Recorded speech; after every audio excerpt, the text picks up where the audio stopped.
The Legend of Zelda Breath of the Wild. Everything that could possibly be said about this game has been said, so now I'm going to take a few moments of your time and talk some more about this remarkable achievement.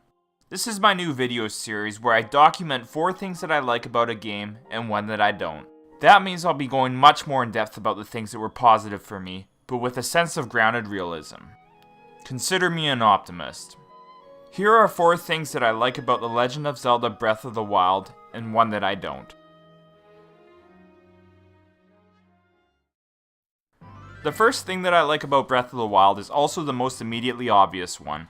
Once you've completed the tutorial on the Great Plateau, Link acquires a paraglider, an item that rewards exploration with quite literally a higher form of exploration, as the game is designed in a way to encourage you to climb to high locations or summits, observe your surroundings, and then glide to whatever destination piques your interest. Besting those 120 shrines or claiming as many Korok seeds as possible in a world that's so varied and never cramped or boring speaks volumes to how much care and patience was put in throughout the development process.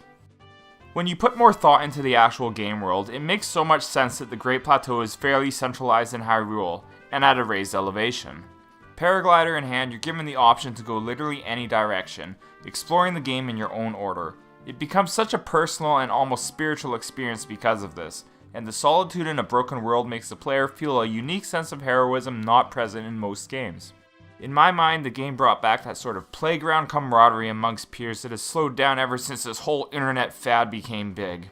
It brought people together, sharing their experiences and secrets they've discovered, giving advice on where to go once you've reached the Elden Province, the location of great fairy fountains, and so on. It kind of harkened back to the days of Pokemon Red and Blue in that way, and I thought that was pretty cool. It was such a personal journey, but one that was worth sharing with others.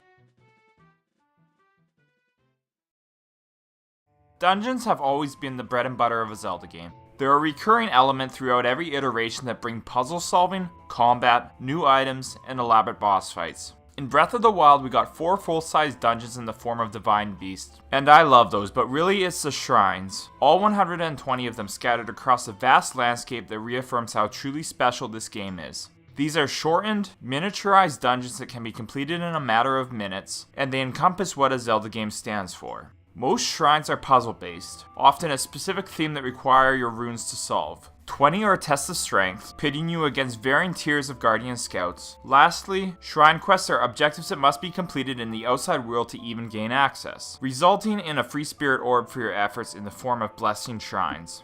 It calls back to the exploration point, but even finding each of these mini dungeons, stepping up to their pedestal, setting it as a waypoint on your map, it's also satisfying.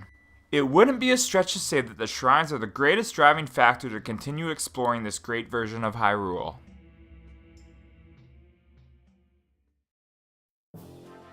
When you first leave the Great Plateau, you're left with options. One such option is storming Hyrule Castle and trying to end it all immediately. Doing so introduces you to Guardians, ancient technological weapons that have been corrupted by Calamity Ganon. Most early encounters with these end the same way. For those who take a more reserved approach, a very rewarding progression system ensues. Leveling up your hearts and stamina by completing shrines, in addition to acquiring stronger weapons and armor, slowly turns Link into that legendary hero we all grew up loving. Eventually, you'll have earned enough hearts and obtained the Master Sword from the Great Deku Tree, effectively equipping yourself with an unbreakable and reliable weapon for the remainder of your journey. All these things considered, this strength increase becomes most apparent when you choose to reacquaint yourself with one of those Guardians and proceed to f*** up their day to the tune of poetic justice. I can think of no better example of strength progression in the game than these glorious reunions.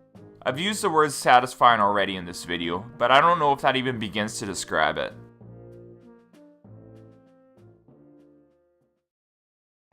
The 4 provinces that house the Divine Beasts all have corresponding towns that are full of so much charm and secrets. Zora's Domain, Gerudo Town, Rito Village, and Goron City. These towns rest in the shadows of the Divine Beast, all lamenting the corruption of the machines and the demise of their long-dead champions. They provide such a unique aesthetic and atmosphere, all so different from one another with unique side quests and personalities. Classic Zelda town Kakariko Village is back and it's as good as ever, and Korok Forest takes me back to Forest Haven from Wind Waker in the best possible way. As for the characters themselves, a lot of the Hylia inhabitants are filled with a certain amount of dread, but it never projects a depressing tone or hurts your experience.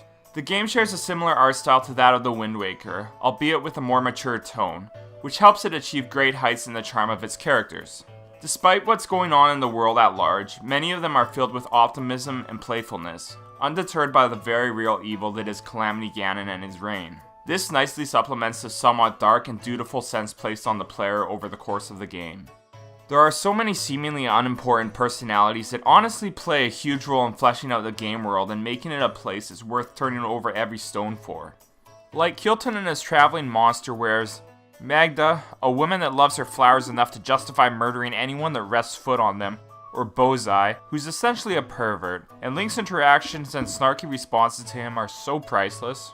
There are literally over 200 NPCs in this game, and so many of them are interesting.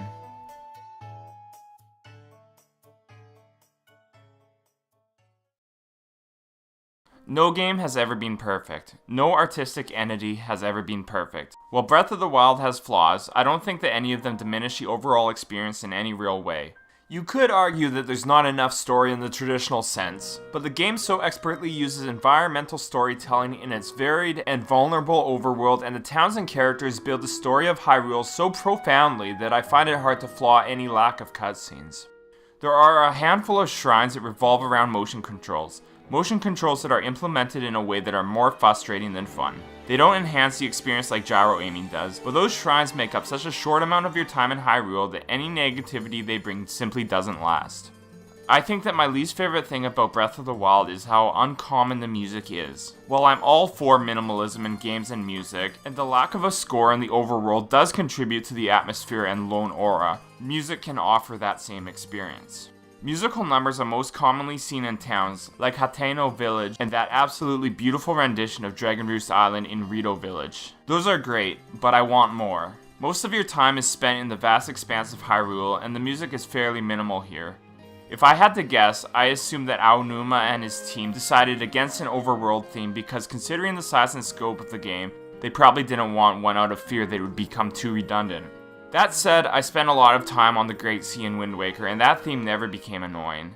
And how many Crazy Taxi fans do you know of hate its music? In an ideal Hyrule, this problem would be solved by having a unique theme for each of the many regions, but that takes a considerable amount of time and resources. As far as complaints go, I think the lack of music is a legit one, but it doesn't take a lot away from the game. I just believe that more of those classic Zelda numbers would make an already landmark experience even better. The positives of this game vastly outweigh the negatives, and players have spent hundreds of meaningful hours reaffirming this. Like I alluded to at the start of the video, the title's been dissected at length and we're still learning new things about it. The release of Breath of the Wild was a watershed moment for gaming and a revolution in open world design, one that numerous titles will inevitably follow. The argument that this latest Zelda is the greatest game ever made is a very strong one.